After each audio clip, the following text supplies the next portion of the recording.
Okay guys, I'm going to continue the conversation on the camera. I was just having a conversation with Danny. This is really interesting scenarios. It's very likely this is going to help you and you've come across this situation.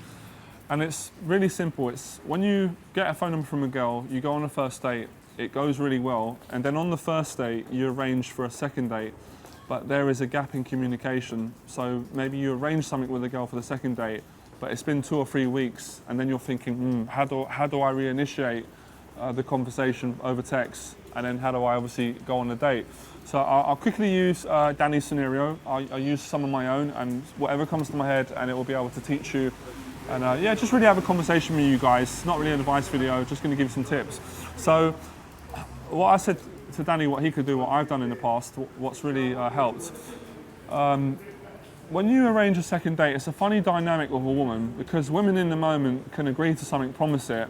Unfortunately, and I'm not saying women are liars and bad, although some can be, just as well as men, they can go back on their promise. Now I want to quickly explain why girls do this. They don't do it because they're mean, they don't do it because they don't like you, and they don't do it because they didn't really intend to do it. It's because they're enjoying your company so much, they're going to agree to pretty much anything, because they really like you in the moment. But what happens is, when they go back to their schedule, they get caught up in their busy, whatever they're doing, and they have girly conversations, they're going to university or they're working, whatever they're doing, they can kind of,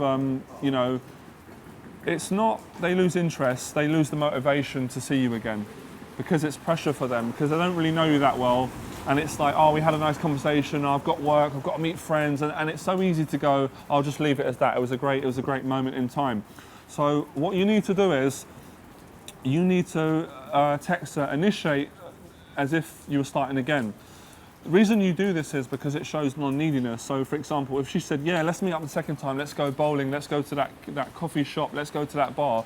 If you text her and you start saying, hey, are we going to that bar as we promised? And it can start coming across like, oh, he's a bit needy, and the fact that you're still remembering what she said.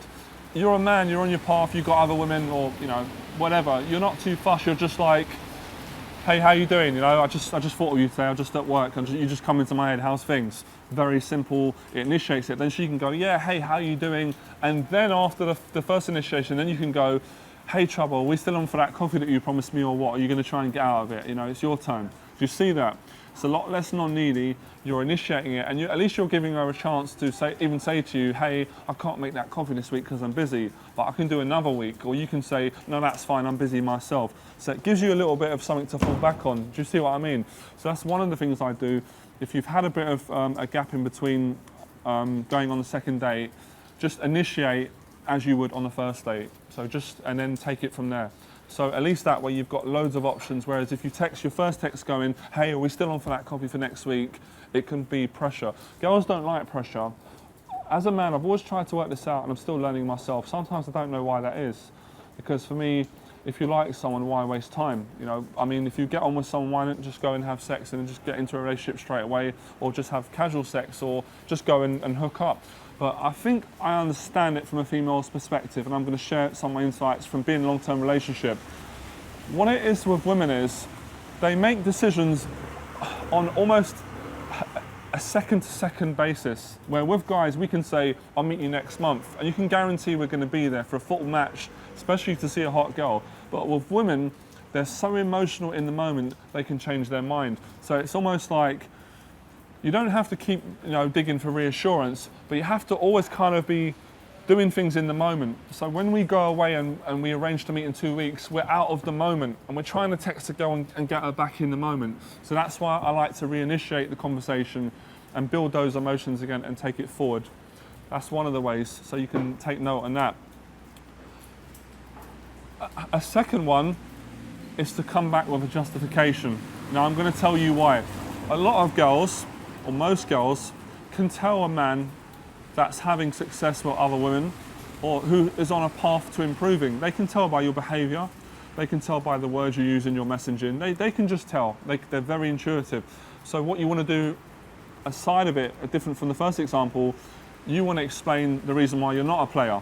Because if you are a player, a lot of girls can screen you out, especially if they've got a week or two to think about it, and they all do it, I've seen it. They go back to their friend, they talk about you, they think of reasons why they shouldn't meet you. They also will sometimes defend you. If their friends are like, yeah, you shouldn't meet him, this guy sounds like he's a player, he just wants one thing, they might go, no, he's nice, because they'll get defensive. So I want to give you something that's truthful, it's honest, and it shows loads of value.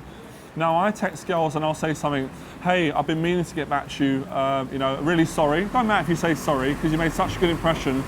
I've just been massively busy on these work projects. I've just had no time to myself, and I just haven't even had time to go for a drink. But yeah, we should catch up for a drink. I'll tell you all about it. That is a brilliant one. I love that one, because what you're saying is, I've been too busy for you. I've got my projects, and we should meet up. I'll tell you all about it. Now, what you're doing is you're showing that you're a man of value. You've got a busy lifestyle, and you're going to meet up, you're going to tell her all about it. Intrigue. Now, she's going to go, yeah, I want to know what he's been up to. And she's going to give you a second shot. But don't make the mistake most guys do. They start bragging, going, yeah, I've been traveling around the world. I've been going this, I've been doing that. I've been to a 7-day retreat. And the girl's like, oh, look at this guy showing off. Like, I don't want to meet this guy. So tell her you're busy. Tell her that you're meaning to get back to her, and tell her that you want to hook up with her, you want to have that drink, and you want to tell her all about it. And aside of that, tell her that you're interested in what she's been up to. So she's got to do a bit of work as well for you.